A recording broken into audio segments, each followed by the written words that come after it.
Are we live on there? We are live on ComedySchoolsRadioNetwork.com. We are now live on YouTube. It's the Comedy Schools channel, where I believe you can see every episode we've done. Today is what, episode 36 or 37? Episode 37. You can go there and see all of them. And now, ladies and gentlemen, we are going to be live on Facebook Live. We are live on Facebook Live. We are like Tony Vicich on my just personal page, Tony Vicich, Vicich. We are live on YouTube. Hello, YouTube. And we are live on ComedySchoolsRadioNetwork.com. And hello to all of you out there who are listening or will be listening. It is Thursday. It's 2 p.m. If it's 2 p.m., what time is it? You know what time it is. It is time for Living on a Thin Line, your daily diversion from all the hoo-ha, hoopla, and falderall that is accompanying us each and every day as we adjust to this temporary new normal.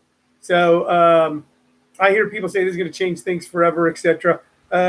Everything always seems like it's going to change everything forever, and then it doesn't. Human progress is human progress. Sometimes there's a few steps back, darn tootin'. There's an ancient Chinese proverb, and it is, may you live in interesting times. So we live in interesting times. I know a lot of us thought we weren't going to. You know, I was joking around. There was a guy who's my age. The other day, I saw him post something on Facebook. And what he posted was, he goes, the problem with the younger generation, they don't have to do what we have to do, which is grow up. And I wrote, are you kidding me? Are you kidding me? So just to reiterate how fortunate so many people my age have been, including me. Okay? It's 1400, Colonel. Thank you. Thank you there. Thank you, Maureen Brown. By the time I graduated from high school, and my roommate, Kelly Wilson, is watching right now. One day there was a knock on the door. We had our very first apartment. I had just turned 18. Kelly was 18, and it was my father. I'd moved out that summer, and it was, I think, September. He was, you guys get in the car. You got to register for the draft.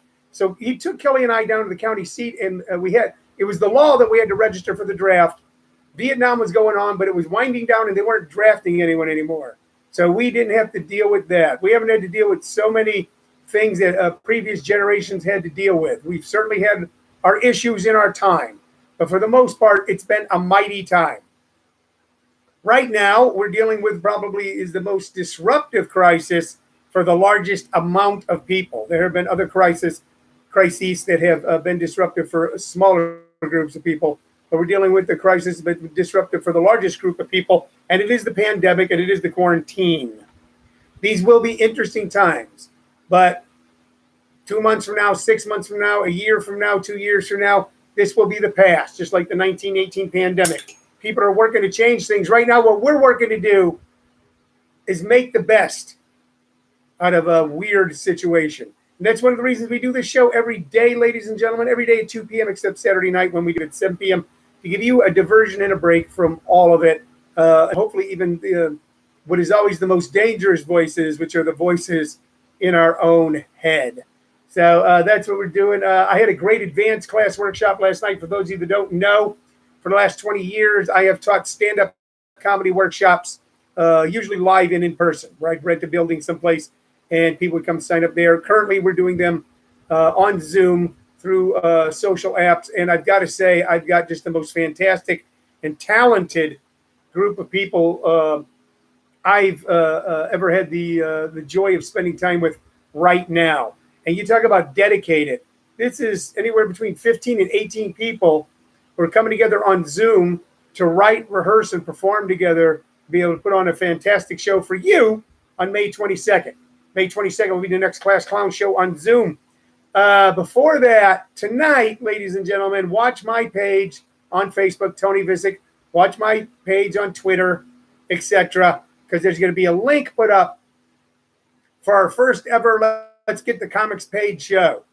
Sunday night at 7 o'clock, I'm going to do a show called Let's Get the Comics Page show. Instead of sitting around waiting for the federal government, which somehow has spent $2 trillion and people are still out of work. Spent $2 trillion and there still aren't enough face masks. Spent $2 trillion and there's not enough personal protection. Spent $2 trillion and now cities and states are saying they might have to lay off first responders. I don't know where that 2 trillion went, but I don't think many of us got any of it. So we're going to have to help one another, and I'm going to help the comics. That's what I'm going to do. Sunday night will be my first Let's Get the Comics Page show. It's going to feature Travis Miner, Abhinav Goyal, DJ Payne, and others. Tickets will be $10. You will be able to. You'll see a link on my page.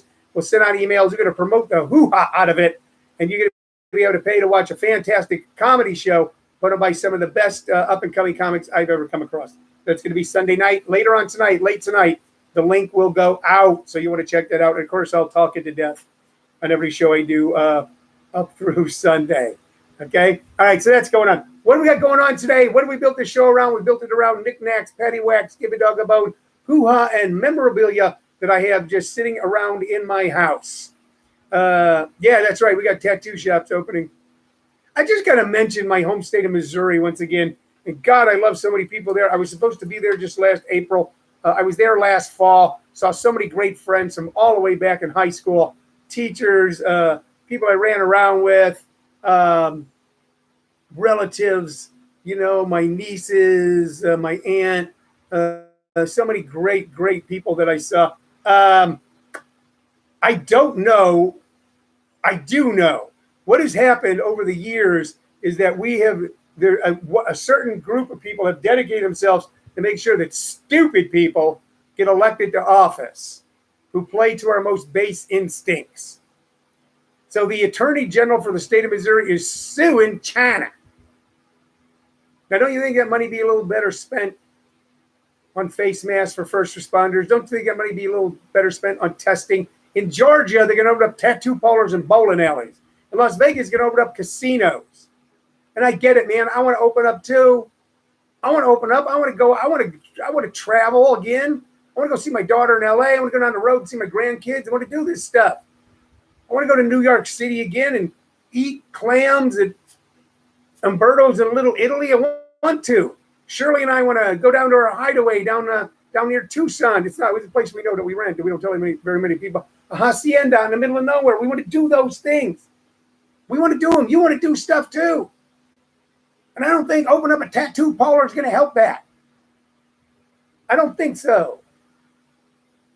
But boy, that's going to be the opening salvo of the Republican Party to help Donald Trump is going to be attacking China as the problem.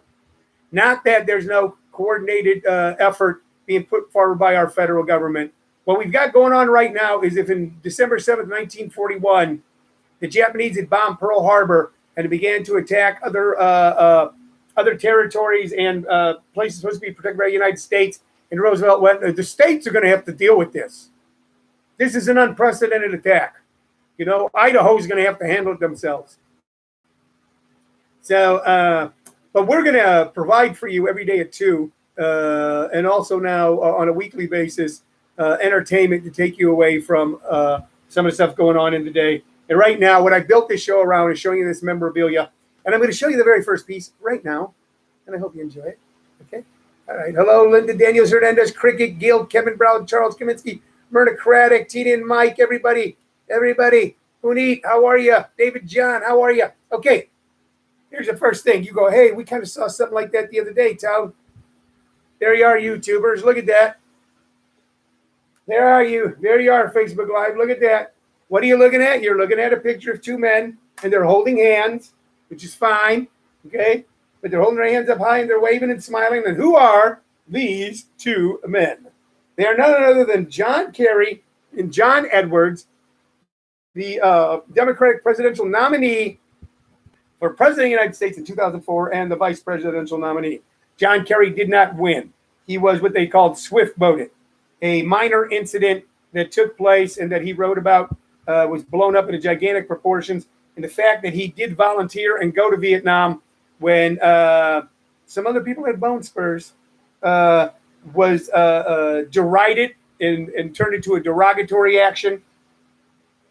And a minor thing that he wrote about in his book was blown up into a major thing, and he got what they called swift-boated. John Edwards got in trouble because he was having an affair with someone, and that someone got pregnant, and they found out it was a big scandal, and he had to go on trial, and he was found innocent.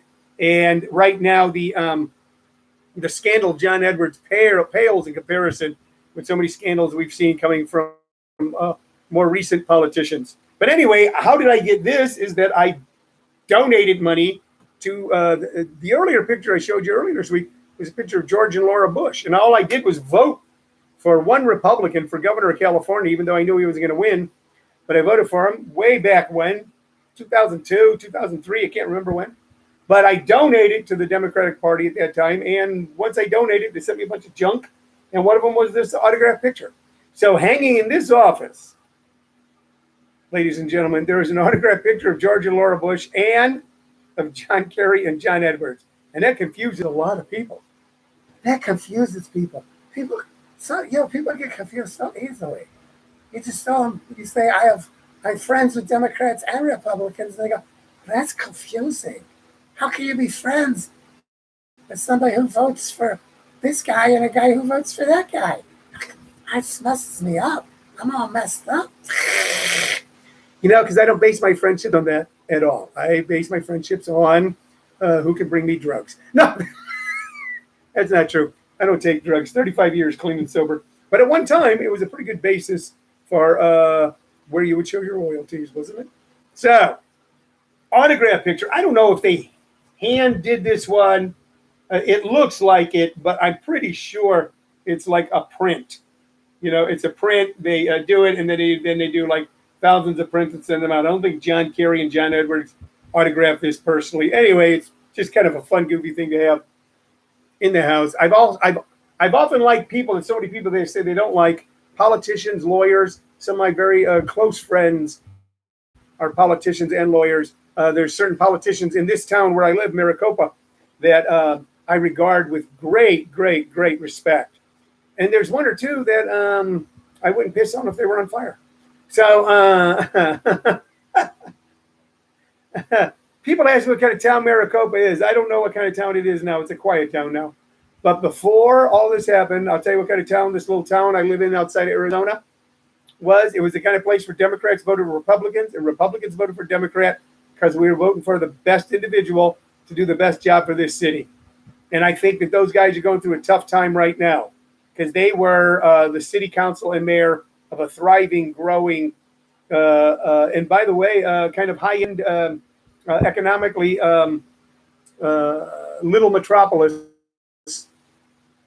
And now they have to govern over something that is shrinking. And that's what we're all going to do now. You either have to govern excess or you have to govern privation. And right now, and privation might be a little bit of a heavy word. You either have to govern when everything's going good and that you don't go crazy because things are going good, or you have to govern when things are tough.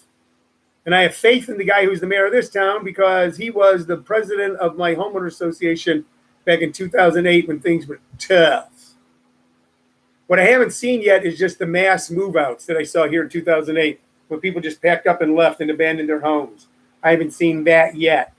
We're all going to have to work together, and the people in charge are going to have to work with us. So I've always liked politicians.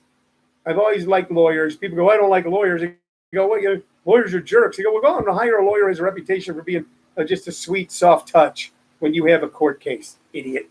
All right. Let's get to the music. I'm going to show you something here, kind of rare, kind of different, kind of esoteric. I don't know if it's esoteric, but here we go. All right. Is the album even in here? It is. Okay. Here, I'm proud of this record. I'm proud that I own it. There you go. You see that? Pretty cool looking. You guys see that? Very mid-'60s urban kind of street scene there.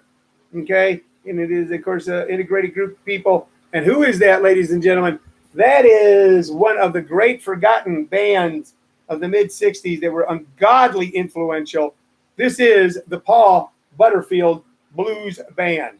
And if you like rock and roll, if you like blues, if you like kick-ass music that when you listen to it, you can't help but even move around just a little bit.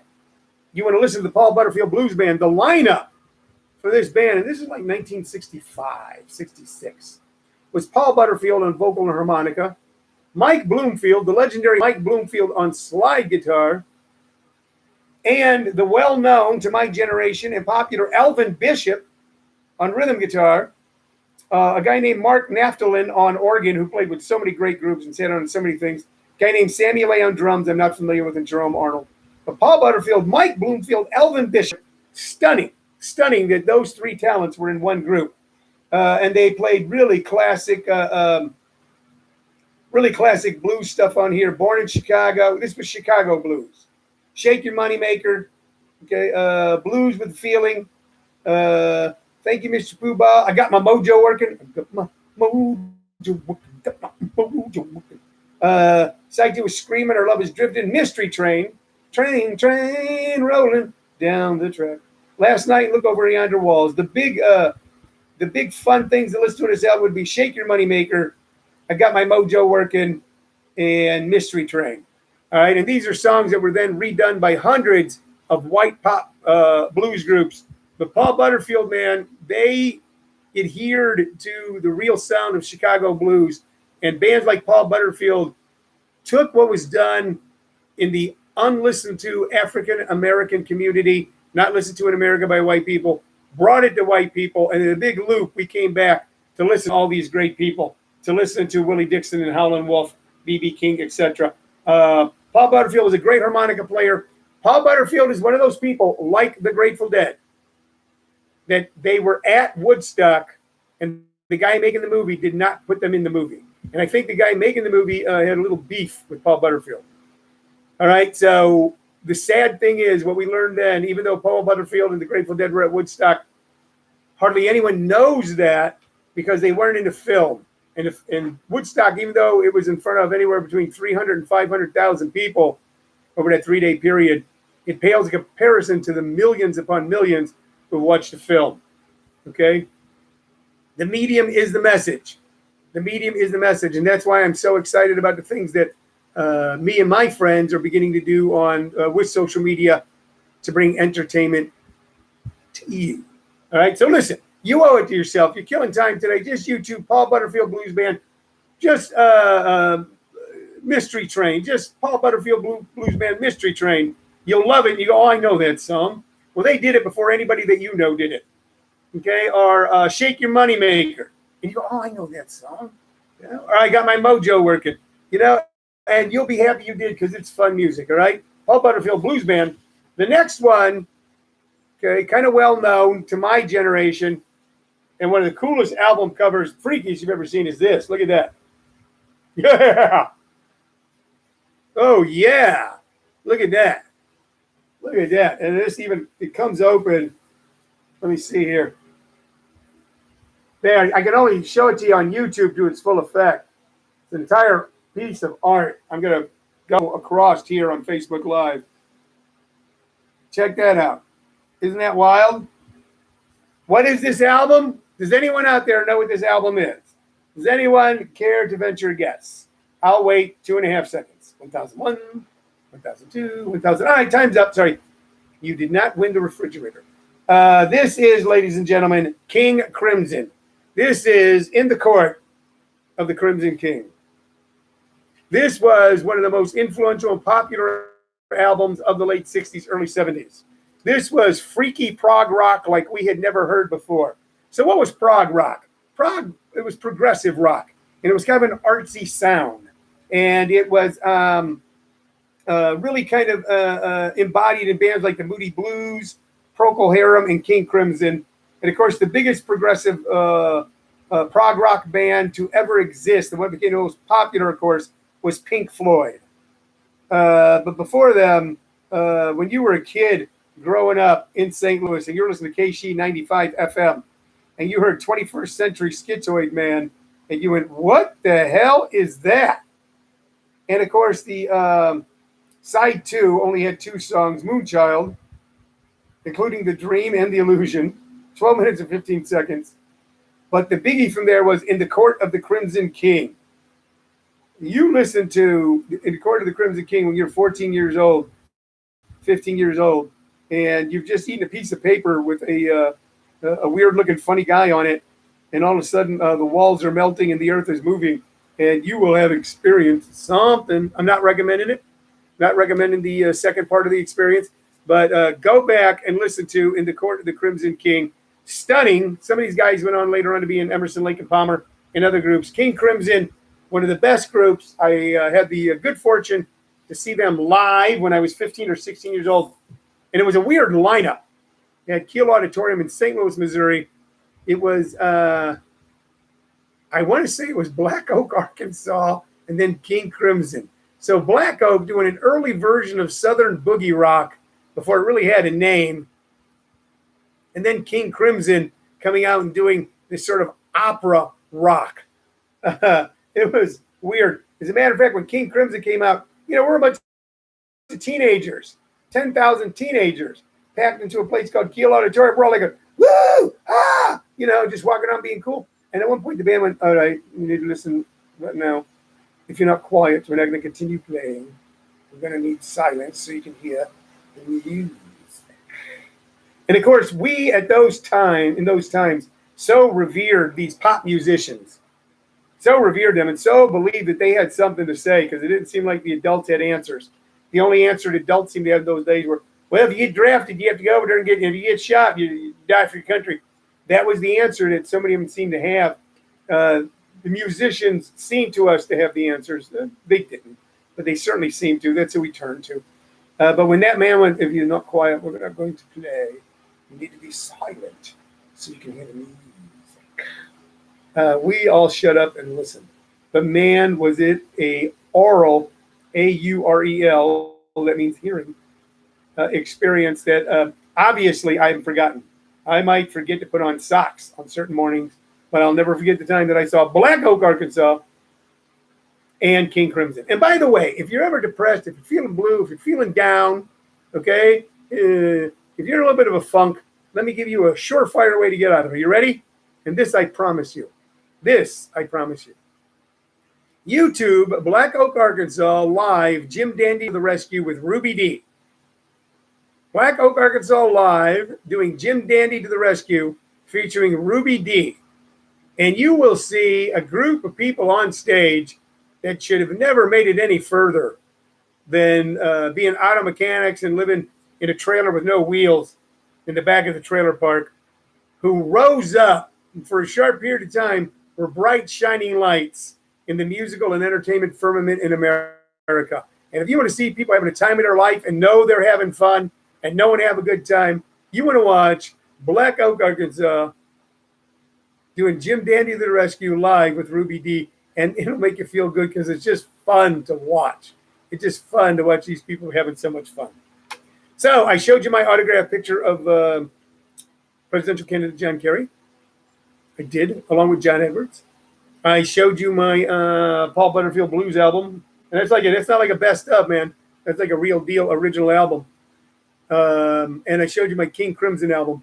Google or YouTube Paul Butterfield Blues Band and King Crimson, and you'll have a real musical experience. Go back and read about John Edwards and how that case went out. And it's a fascinating experience. Fascinating. But the main thing is find new experiences. Sometimes new experiences are a re-experience. Sometimes new experiences are a re-experience.